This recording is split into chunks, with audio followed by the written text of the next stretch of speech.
think conversation is going to be any trouble for you here today. In fact, Jamie and I were just talking about what a fun bunch. So welcome to the summer series. We are so delighted that you are here. Just so you know, we hold discipleship topics from noon to 1 on Tuesday and Wednesdays. And then on Thursdays, invite folks who would like to come and be soaked in prayer at a prayer opportunity called Refresh in the auditorium. And so if you're available for any or all of those, everyone is invited. This afternoon, we are excited to welcome JAIME SCHIFERL to the summer series. And many of us know Jamie. Her husband of 5 years is Tyler. And I think we're going to hear some stories about Tyler and her two sons, Grayson, age 3, and Benson, age 1. She's been a member of TRC here for over a decade and currently serves on the prayer ministry team here.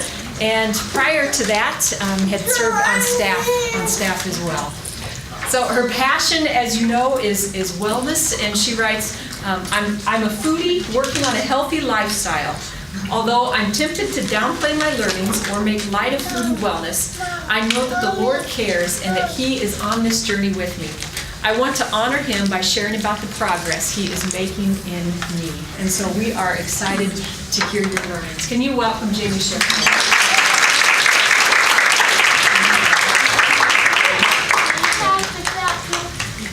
All right, well, thank you all for being here. It really is a privilege to get to share with you and to tell some of my story. You can see I've got my 2 little guys up here, and I love that we've got little ones in here, so I'm totally used to noise and questions in the middle of conversations, so if that comes up, that is no problem. So see where we're heading here. Here's the rest of the family too. So there's my husband, Tyler, and not only is he an incredible man, but he is also a fellow foodie. So I am very fortunate that together we can work on our healthy habits for our boys. I'm an at-home mom right now. I'm a business major is my degree, so no wellness degree, just learning through the school of hard knocks. And I'm also a fitness instructor, and I've got a couple pictures there of my boys helping me at the gym. And it's fun to see several of my gym friends here as well, so welcome. And I'm a wellness enthusiast. So here's where we're heading for our agenda today. There are lots and lots of things that we could talk about, and I want to first ground us on what is wellness, and does Jesus care? And then, there's so many different things we could go into. I wanted to keep it really high level and just say throughout my journey what have been 3 of my key learnings. And then we'll get specific. There's some really specific resources, and I want to make sure at the end that we've got time for your questions as well. And if you don't want to ask in a large group, I'll stay around as long as you'd like me to, or you can reach out to me anytime. And I did want to let you know that there will be a +1 invitation at the end. So we're going to learn lots of different things, and at the end, I want you to be thinking of what's something that I could do to influence my wellness. So what's something that you can add into your wellness systems? And then time for questions. So what is wellness? For the purpose of our discussion today, we're going to separate health from wellness. So health would be medical things that you would go to a doctor for. Here we're going to talk about things that you can influence personally. So how much rest you're getting, how much water you're drinking, how much exercise you're getting, the things that we influence. We know that the Lord is in control of it, but we can help to influence things. So how many scriptures on wellness? Some of you read this and saw there are over 700. And so that tells us this is something we need to pay attention to. This is something that the Lord cares about. And so why does it matter? We have lots of goals and lots of reasons and things that we think about with wellness, but ultimately, the big picture is a reminder of the scripture, to seek first the kingdom of God and His righteousness. So the reason we do this is so that when the Lord calls us into something, we have the health, the vitality, the energy to answer His call. Mom. So let's talk about biblical mentors. There are some fun ways that we can learn from people in the Bible. So any situation that we're in, someone in the Bible has already been there. So if you want to learn more about food choices and thinking about things that you're putting into your body, I would encourage you to read the book of Daniel.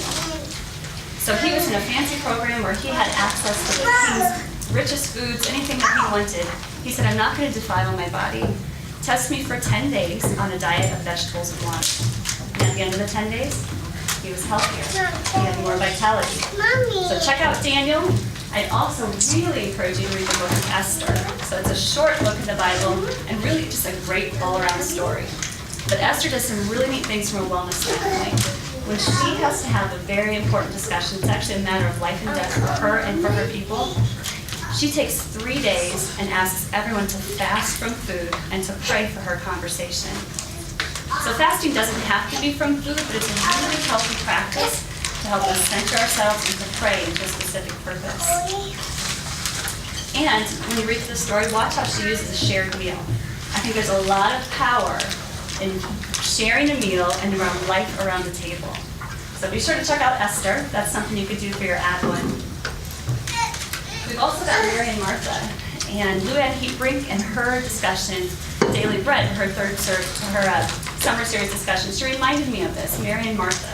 So if you know that story, it's sisters, and Jesus came to their house.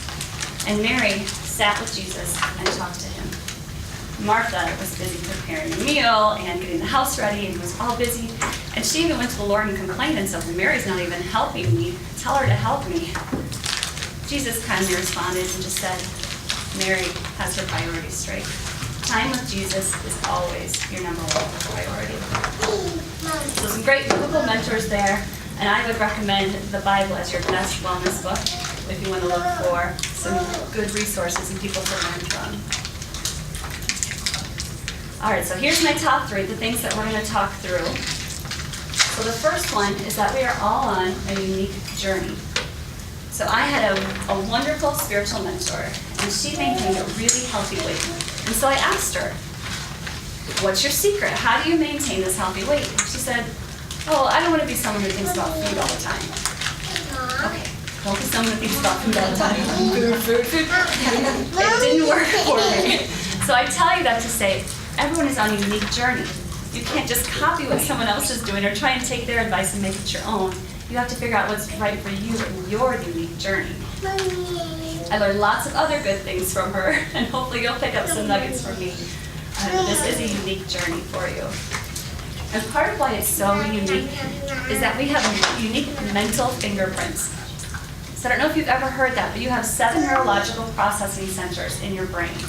And your thoughts zigzag through your brain in a style that's unique as your fingerprint. You are the only person in the world who thinks like you.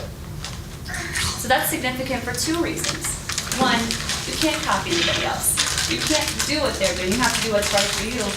And 2, the Lord has a call on your life, and you are the only person in the world who thinks like you and who can answer that call. So we want to be healthy when that call comes in. And as we learn from other people and look at other things, this is not from the Bible, but this is one of my mantras that's really important. Comparison is the thief of joy. Comparison is the thief of joy. We're all nodding our heads. We know. We understand that. So on unique journeys, I'm going to tell you a little bit about my journey, and I'm going to call it a veggie tale. I grew up in a farm family, very active, didn't really have to think about food until I was in my 20s and started working, not as active and started gaining weight. So I'm a goal person. In 2007, in my journal, I have the picture, I wrote out my goals, eat 1 vegetable a day. I was lucky that year if I got 1 vegetable a week. In 2008, I repeated that goal because I knew it was an important one. This time I said, I'm going to eat low fat and I'm going to count every single calorie, and I wore one of those body bugs on my arm to tell me exactly how many calories I was burning, and the math should have worked out. I should have been losing weight, but I was still gaining weight. And there was a bright spot in that year though. So a roommate of mine, we did what we called the Daniel Challenge. So we mirrored it off of what Daniel did in the Bible. We said, let's take 10 days to eat only fruits, vegetables, and nuts. And it was really, really hard for me. It was hard to give up the foods that I enjoyed. But we said, let's have a prayer focus. Whenever we feel like we're missing out on something that we're fasting from, we're going to pray specifically for that thing. So that was the start of putting together my faith and my foodiness. let's see, so then in 2009, another bright spot was 9909. So that whole when you're single and least expectant thing finally happened to me. So that was the day that I met Tyler. And in 2010, I had a chance to go and meet his family for the first time. So I knew he was the one I had been waiting for, and that I was going to marry him. So I wanted to make a really good impression with his family. So they asked me, would you help make supper?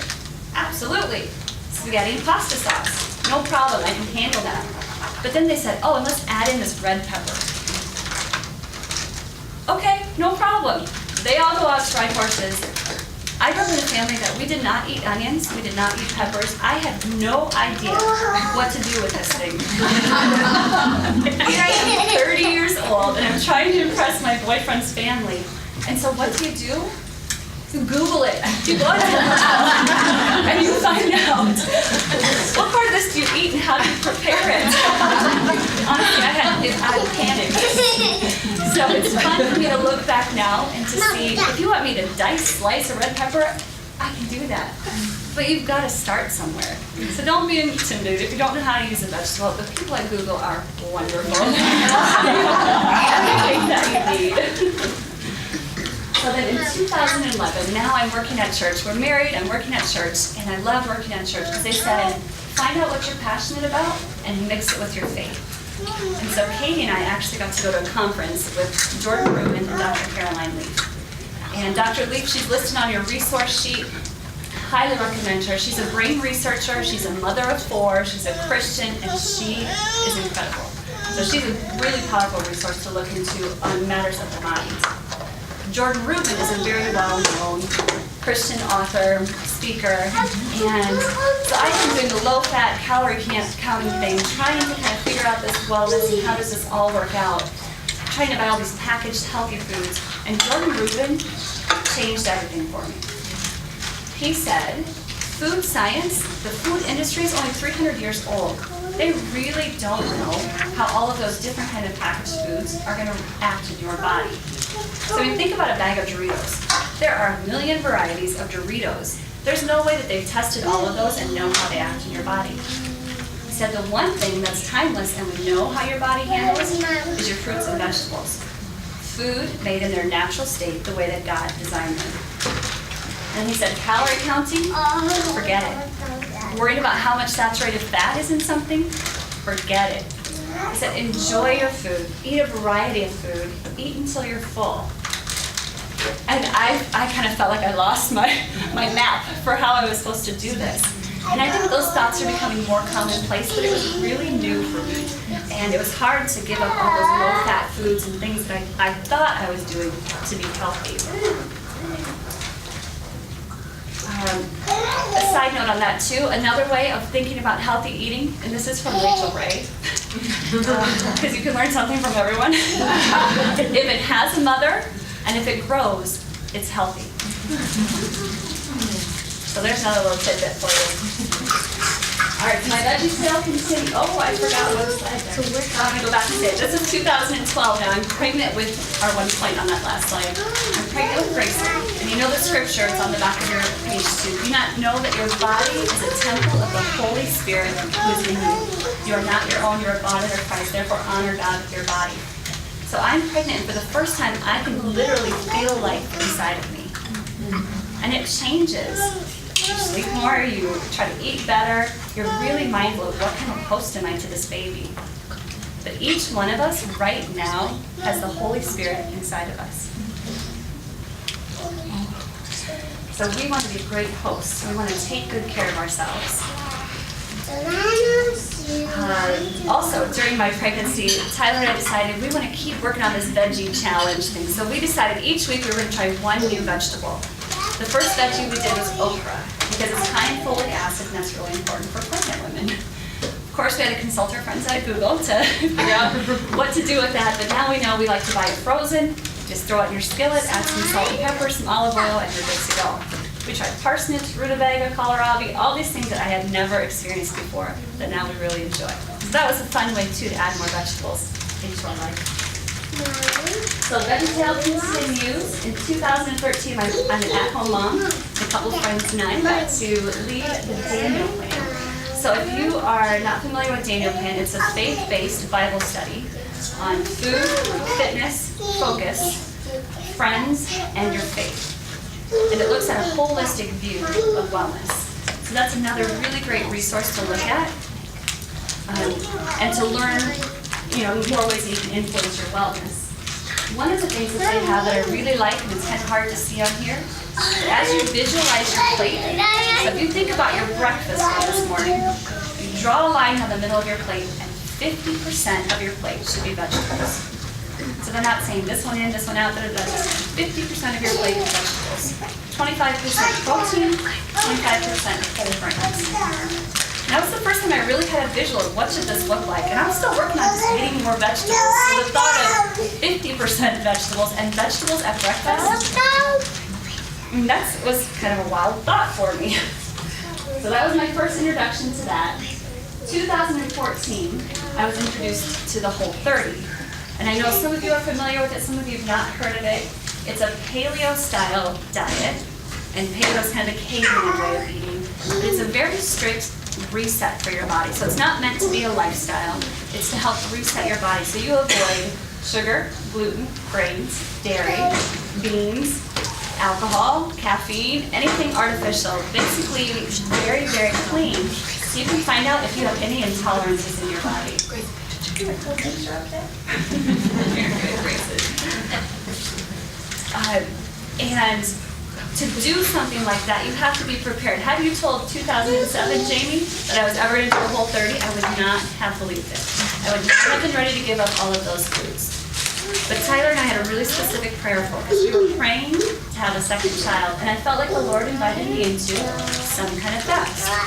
So I wouldn't ever jump into something unless the Lord invites you into it. When He's walking with you, then you feel like, oh, I can't have ice cream, I can't have peanut butter, I can't chew gum, whatever it might be. It's easier when the Lord is walking with you and when you have a prayer focus to redirect those thoughts to what you can't have. Instead, you can look at all the different things that you can have. So we're feeling really good after the Whole30, and then the tractor cake debacle happens. So Tyler and I are foodie parents. We're trying to figure out how do you parent little ones. Grayson, no sugar his whole first year, no cake or anything on his first birthday. We get to his second birthday, he's had very, very little sugar. And he has kind of a unique situation. He has a cousin who is just 28 hours older than him. My sister and I literally delivered our babies in adjoining hospital rooms at the Pella Hospital. So anyway, my sister is a wonderful party planner, and the boys had their birthday parties together, their second birthday. And she made this beautiful John Deere tractor cake. So we ate lunch, everything was going great, we opened up presents, and then it was time. Cake. And we hadn't really thought, well, what are we going to do about this cake? And we were still being all these really hard-nosed foodie parents. So we put Grayson to bed. We took him for a nap. And for a year after that, he would talk to us and say, remember that time when Grayson got when Easton got the tractor cake and I didn't get any? He would bring it up, and we learned a really valuable lesson. There are absolutely appropriate times to eat the tractor cake. So we've listened up, we've learned a lot in that, and we've made some progress there. So that was really significant for us. 2015 had a chance to lead Daniel Plan with Tyler, and we revisited the Daniel Plan plate and thinking more and more about vegetables. And now vegetables are becoming more part of our normal process, but how to add that into breakfast? So we started looking at what are things that we can do, and I'll have some pictures here for you in a second. Then I also discovered YouFood. So several of my YouFood friends are here. This is a food photo journaling app. So when I was looking for some accountability, for some fresh ideas, there are several of us who said, all right, let's join this app. It's a free app. You create a profile. You can either have a wide open profile that you can follow anybody in the world, anybody in the world can follow you. Or the way we do it, we keep it private, so just the people that we want to watch us can. So it's kind of like Facebook for food. What you do is you take pictures of what you're eating, and then what it does for me is I can't graze the whole time I'm preparing my meal. I set my plate, I sit down, and I eat my food. And then once I'm done, and I want to keep snitching, well, I've already taken my picture and I'm committed to my accountability front that this is what I'm eating and I can see how many vegetables on there. So for me, it's helped me to change my habits. And then from my friends, I learned all kinds of things. I learned about seltzer water, which I forgot to put on your list, so I brought an example of one. This is Whole30 approved, so you know it's good stuff. It's basically just carbonated water with natural flavoring. So if you're trying to add more water into what you're drinking or you want to spice it up a little bit, I strongly encourage seltzer water. Sometimes you have to try a couple different brands to find the one that you like. So food though, it's not for everyone. I have a foodie friend who she is a tracker of her food, but she said, that's a little too intimate for me. I don't want people seeing what I'm eating and that's just too much pressure, so that might not be right for you. But if you want to get some new ideas, I encourage you to try food. You don't even have to take pictures of your food. You can just watch what other people are eating and get ideas. Or we learn about probiotics. I mean, there's all kinds of things that our foodie group talks about together. So 2016, we've had that going for a long time now. It's a good, healthy rhythm for us. And I am happy to report, so this is what the new food app looks like. I'm happy to report that I do eat veggies for breakfast. So it's been a 10-year journey, but it's something to be celebrated. So the timing, the process, thank you. So it takes time. It has to be the right process for you, it has to be the right time, and you'll make it your own on your own unique journey. So what does veggies at breakfast look like? It's not elaborate.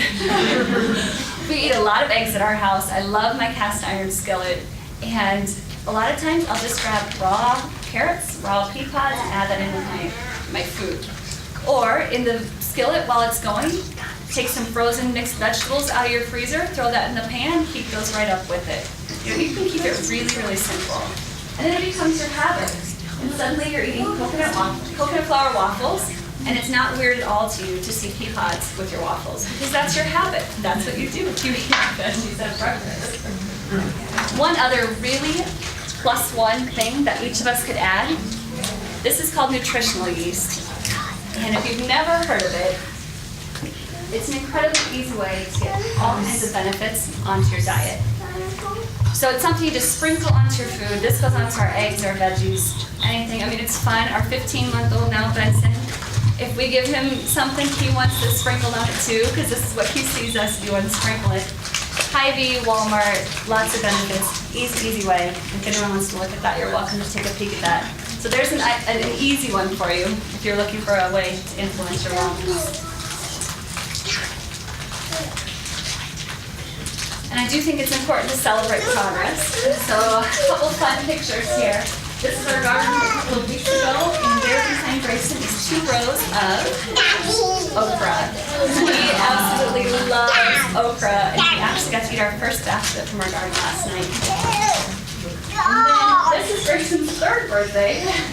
Grandma SCHIFERL made him a construction cake, so here he's looking at us like, can I eat this?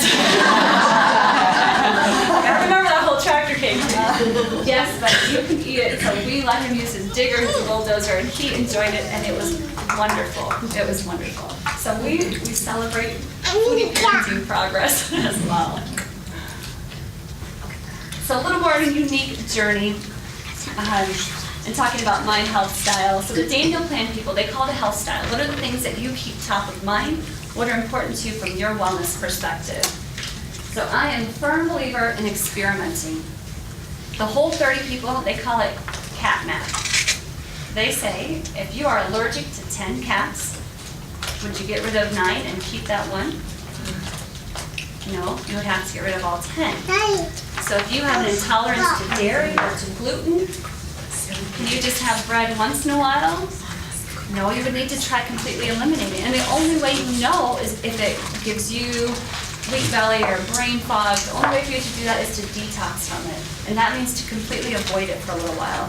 So you might go 10 days with no dairy or 10 days with no gluten. And then you've got to figure out kind of which pieces of it that make you feel different. But we don't know, just because somebody else is eating that, you don't know how that responds in your body. So you have to be your own science experiment.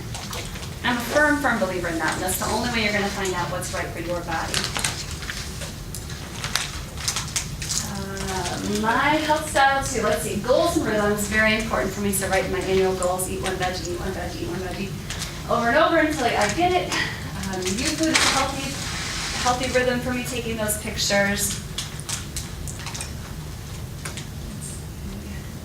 Fasting and feasting. So this is a Shauna Nyquist term, and some of you are familiar with her. She wrote a book called Bread and Wine, and she's listed in the resources as well. She said there are seasons where you're fasting from celebrating. So you're just eating your normal meals. You just have your eggs and your veggies, and that's okay. And then there are seasons for feasting. It's times where there's cake and there's celebration, and there's reasons why you should have those treats. There's just some store-bought cookies laying around. Just skip those. They're not worth it.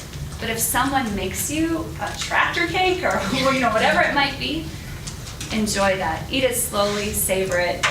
Fasting and feasting. You just have to look for your balance in that. And then the pot battle. For me, this is the point of purchase battle. I need to have my healthy shopping list when I go into the grocery store, or else I'm going to come out with peanut butter pretzels and other things that I do not need in my house. It is peanut butter pretzels every time. So I need to stick to the list, because if it's not in my house, I can't eat it. So for me, the battle happens in the grocery store. I need to have a plan. I also consider myself a culinary adventurer. We have something we call the 3 tries rule. So that's different than the 3 tastes rule. This is if there's a new vegetable you want to try or a new healthy recipe that you want to make, you need to make it 3 times. The first time you're trying to figure out what's the process, where do I get these ingredients? The second time, okay, now I've got these ingredients on hand. I kind of remember how this works. And by the 3rd time, you're preparing it the way that you like it. So you prepped your taste buds and you figured out how to do that process. Chocolate cake, is that a moral dilemma? So you've come here, you've made a step into your wellness, and people are going to say, oh, are you one of those foodies? Are you going to eat this chocolate cake? Is it a moral dilemma? It's just food. Food is neither good nor bad. If someone has specifically made you something, or it's something homemade, if you've got homemade Dutch letters, go ahead and enjoy them. Eat them. It's not a moral dilemma. And that's a picture of cake for my birthday. And I ate the entire thing, and it was good. Really good. So manners are free. That's important too. As you're working on your wellness, if someone says, oh, would you like to have this? No, I'm avoiding sugar. No, thank you. Just say no, thank you. And encourage them in their walk as well. So your health style will evolve and change with your life. So how about for you? What does your health style look like? Does dairy bother you? Does gluten bother you? Do you know? If that's the only thing you know is that you've always eaten it, you don't know how you might feel if you eliminate it. And I'm not someone who says you should never, ever, ever have gluten again, or you should never, I don't think we need to eliminate one whole food group. But I know that if I'm going to have bread, I'm going to feel a little bloated, I'm going to have a little bit more. And that was a huge surprise to me. I made homemade whole wheat bread week after week. I loved it. Then I did the Whole30 and I found out I felt a lot better when I wasn't eating gluten. So now that's reserved for special treats. So you find out for your body, dairy and gluten, is that right for you or not? Organic or conventional? I learned from Jordan Rubin that 60% of the organic industry is owned by 13 major corporations. So behind Cascadian Farms and the brands that you're familiar with is Pepsi, Coke, Heinz, all the big names. So can you trust organic? I don't know, this one's really hard for me. The way that we try to do it is managing within our budget for food. If it's a food that you're going to eat the skin, or you eat something that could have been directly touched by pesticides, then we try to do organic. So spinach, apples, grapes. But like a banana, you're not going to eat the peel, it's really thick. We save a wee little bit of money there and just get conventional. So you'll find out what works for you there. Do you need a supplement? You are constantly hearing about things that are good for you to take for different reasons. Dr. Caroline Leaf says, unless a medical doctor has tested you and said, yep, this is something that your body is deficient in and you need, unless that has happened, you probably don't need it. You'd be better off taking that money than buying something organic or buying some healthy protein, some healthy meat, or some vegetables. What about a probiotic?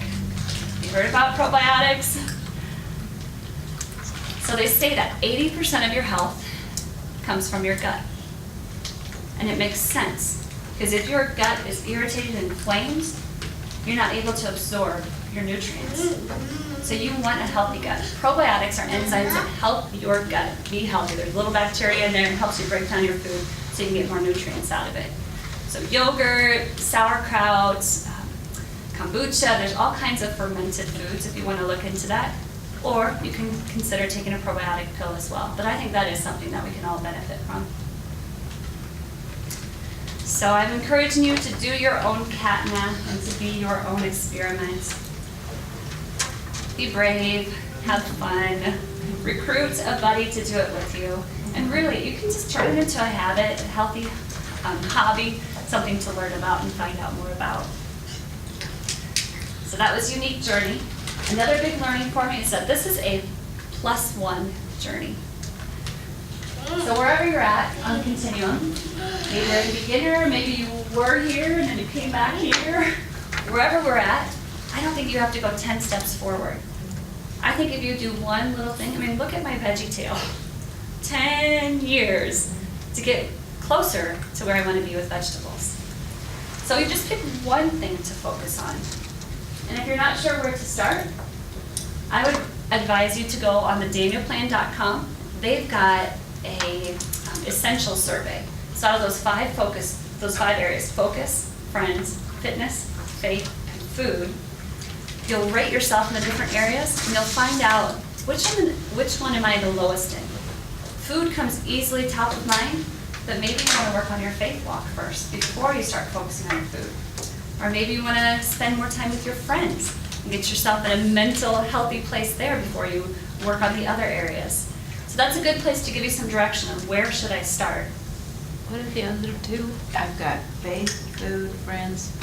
Fitness and focus, your mind. Yes. And then it's a philosophy of addition, not subtraction. So if you drink pop and you don't want to be someone who drinks pop, it doesn't work very well for any of us to say, I'm never going to drink pop again. It's better to do some habit stacking. So you say, I can have 20 ounces of pop, but before I do that, I have to drink 20 ounces of water. So when that pop craving comes up, you start with water, and you tell yourself, I can still have that pop, but I bet after 20 ounces of water, you're not going to be quite as thirsty. And eventually, you crave pop, you drink water. You crave pop, you drink water. You change your habit. That's a step at a time.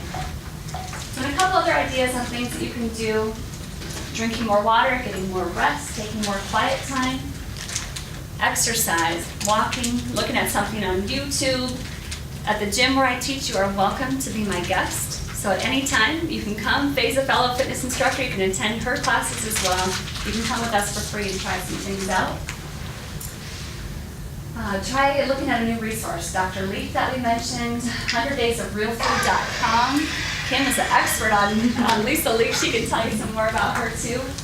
Read one of the books that are recommended. Consider doing a YouFood app.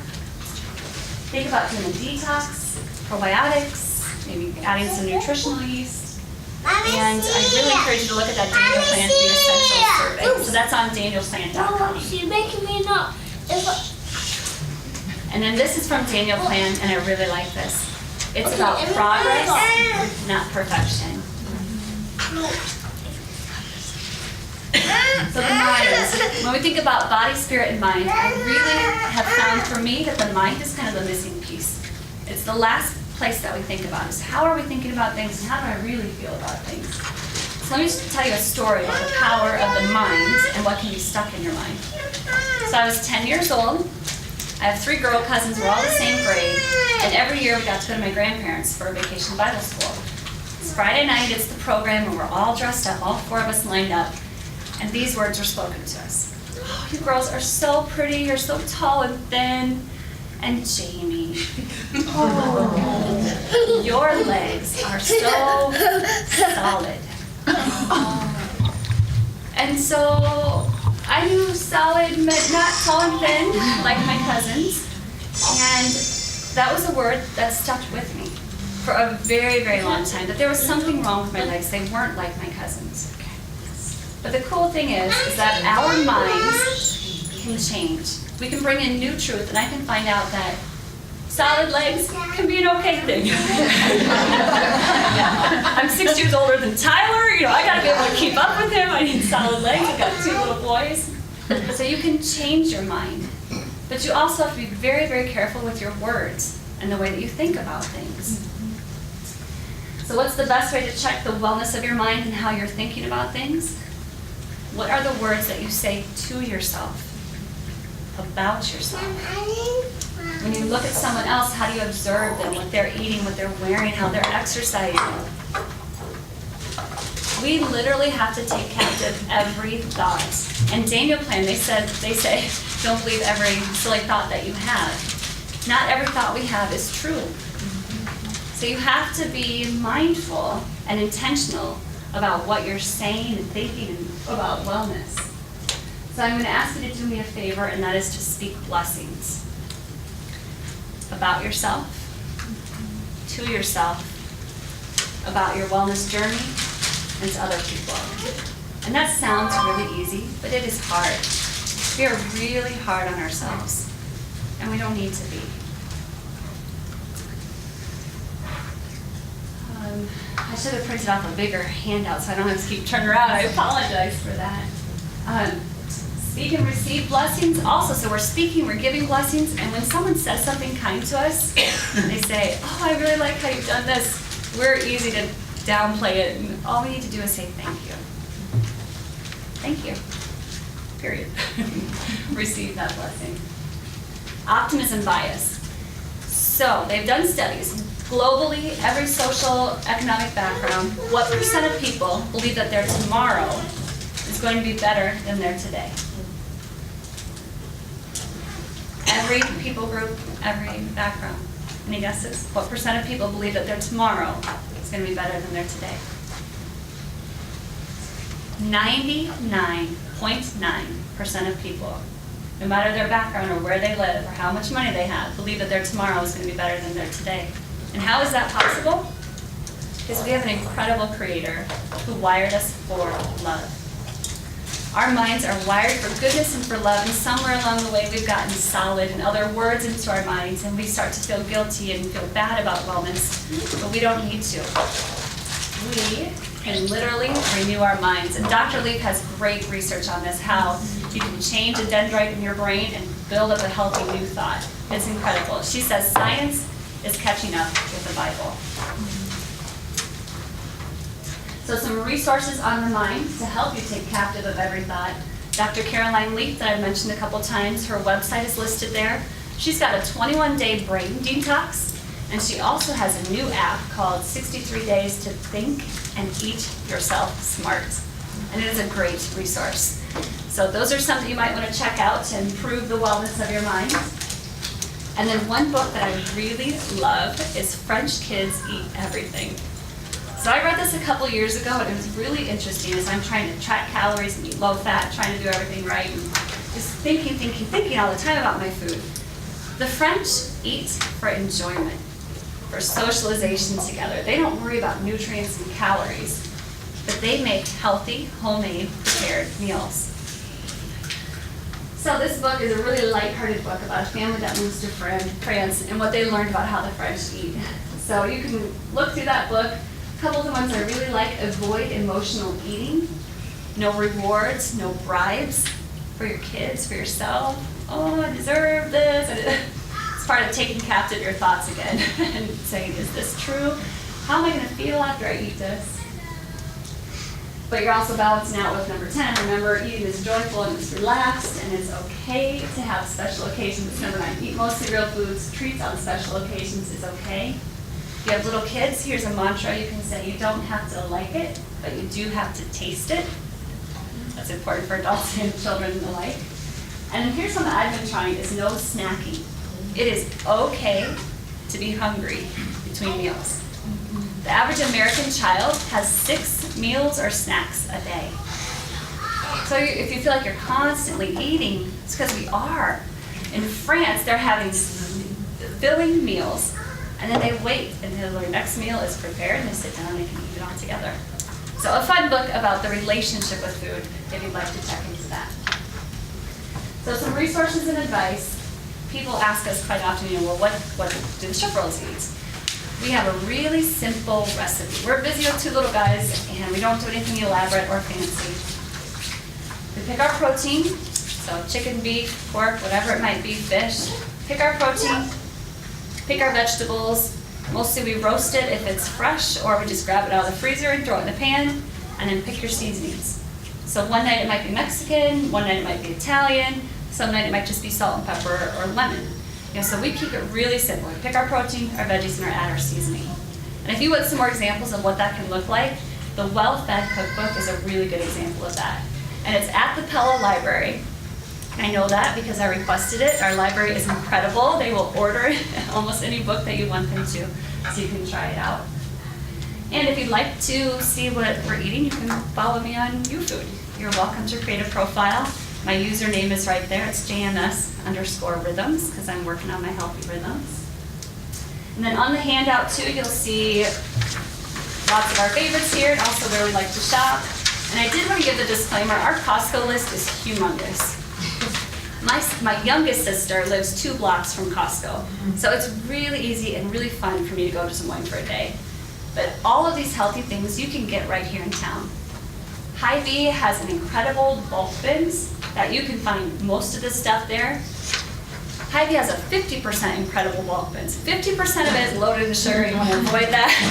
50% of it is really healthy. So you can get things here local. Don't feel like you have to go to Des Moines. So you can look through there and see if you've got some ideas for your +1 invitation. So in closing, just wanted to recap. Jesus cares. You are on your unique journey, and the cool things as believers is that Jesus is on that journey with you. +1, little steps, things that you can improve. And we're going to work on our minds, take captive every thought, and literally renew our minds. So as we think about our +1 invitations, I would like to read a story for you from my friend, Beth. And I have her permission to share this. And she'll give you some inspiration, some ideas, some things you can think about. Hi everyone, I am a Christian woman with a story to tell. I was raised in a Christian church. We had a wonderful Christian family, also attended Christian school. I lost my way as an adult, found my way back to church and God after retirement. From working in a factory for 37 years, I wore my body out and did too much heavy work. So after retirement, I knew I would have to keep my body moving. So I joined a fitness center in Pella. And I did things on my own for the first year, decided I needed some guidance as I was overweight and in a lot of pain. So I started classes 1 or 2 a day with bike riding to warm up before class. Still was in pain, sometimes even more pain, so I knew after 3 more years of not improving and not losing weight that I needed something more. After praying and talking to different people, I knew I did need more. I found Whole30. It is a program of changing the way you eat. I started this program on July 1st, 2016, and I still go to classes at Pella Rec Center. Since starting the program, I am feeling better. The pain isn't as bad as before. When I do my classes, I do modifications on some of the moves. The ones I am unable to do, there are still ways to get a great workout by modifying them, like moving to the wall instead of being on the floor. Also, I have learned that the food I don't eat anymore, I am not missing, and the weight is kind of just falling off. I know that won't continue as fast as it is now, but I also am feeling better and the pain is a lot less. I believe I will be changing the way I eat from now on further down the road. Later, I will be able to add on some of those foods again in moderation. I am very thankful that I have found my way back to God and have found a church home that I love and feel so close to the Lord in. I am grateful for finding this new way to change my life spiritually and healthfully. So Beth is here, and I promised I wouldn't make her stand up and talk, but I'm so proud of her. And there are things that each of us can learn from her story. So she found her faith foundation. From there, she went to classes. She did modifications, and she attends incredibly regularly. She was patient with results. She didn't give up on things. She's made it her own unique journey, and she's found what foods work for her, what can help relieve her from pain and give her more energy. And I love that she honors her body and how she's done her story. So I'm really, really proud of her, and I think we should all.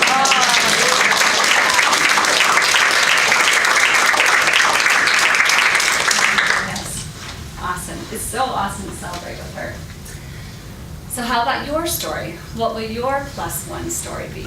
So we've got time for some questions here. We've also got time if you want to be thinking about what your +1 story is. I would love if you wanted to come and tell it to me, or shoot me an email and let me know about it, and I'd be happy to pray over your +1 commitment. Maybe you want to tell one person that you're sitting by. But as we move into questions and our +1 commitments, nobody has to say one out loud if they don't want to. I just want to give this blessing over each of us. Dear friends, I hope all is well with you and that you are as healthy in body as you are strong in spirit. So with that, I'd like to open it up for questions, and I know some people have to go back to work, and so if you have to take off, that is completely understandable. I appreciate people being here.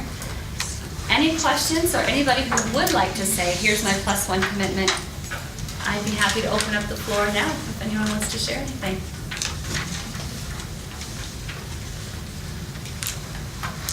And if you want to know what seltzer water tastes like, I'll share this one.